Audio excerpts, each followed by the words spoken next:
Is there a need for mediation to be included in a conference of this scale? Is it possible? Susie? Oh, well, absolutely. What we want to do is to have mediation be included in the final protocols. So yes, we need to educate everybody who isn't familiar with mediation as a dispute resolution procedure.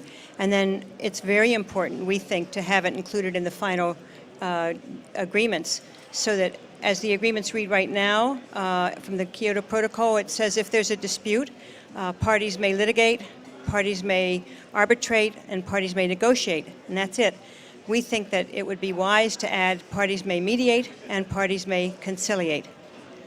Alan, are there not already mechanisms in place where parties can mediate and talk in a different environment, or is it necessary to have a new mechanism in place? Well, parties really aren't mediating now. Mediation is such a general term. Most people think they understand what it means, but the critical part of mediation is the parties decide for themselves what the common ground, what the area of agreement is. Arbitration, on the other hand, is someone says, this is right, this is wrong, you'll do this, you'll do that. So the benefit of mediation is when the parties self-determine for themselves what the agreement will be, they're much more likely to comply and implement it. A cynic might say the parties have spent 17 years just trying to decide for themselves what an agreement might be, and they've come up with nothing. Maybe what they need is someone to arbitrate and force them in a direction.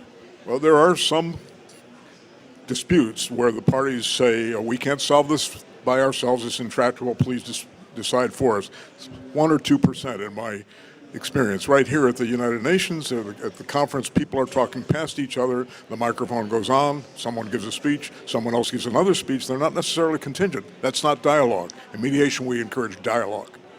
Absolutely. Now, I understand how mediation can work on perhaps a bilateral scale.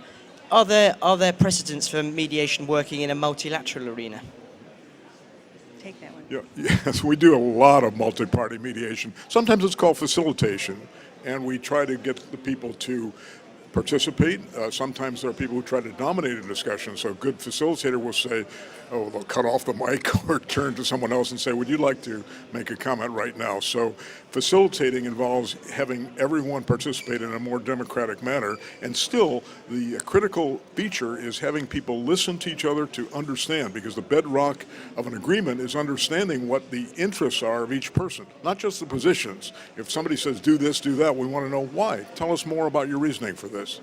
So it definitely is practicable to mediate with a conference with, more than 190 parties? We're going to pass on that question because we're not here for that purpose. We're here really for the purpose of educating people who have not been aware of mediation. Some countries like China have been doing it for over 1,000 years, which is pretty amazing. It's not quite the same way that we do, but so our purpose is to introduce it to other people, explain how it works, and as Alan said, if it's the parties talking to each other, which is what is so important. And what we do as skillful mediators is when they come in with positions, we try to turn those positions into interests by rephrasing the question so that the parties can hear it, because if somebody comes in and says, I have to have this, that's pretty hard for the other person to say because he or she wants it too. But if we can, like for myself, I was pretty much a family and divorce lawyer and mediator, and if someone came in and said, I need the kids and I want the house, I would say, so shelter is important to you. Oh yeah. And having quality time with your children.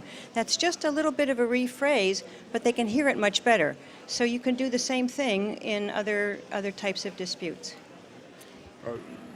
Ed, in response to your question about 190 countries in the same room, no way. It's not a good idea for any kind of conference to do that unless you just want to give a speech or a training or an education. So optimal size for some kind of multi-party facilitation or mediation is anywhere from 5 to 20 people. Larger than that, we try to have breakout groups and then get people together and report to the plenary session.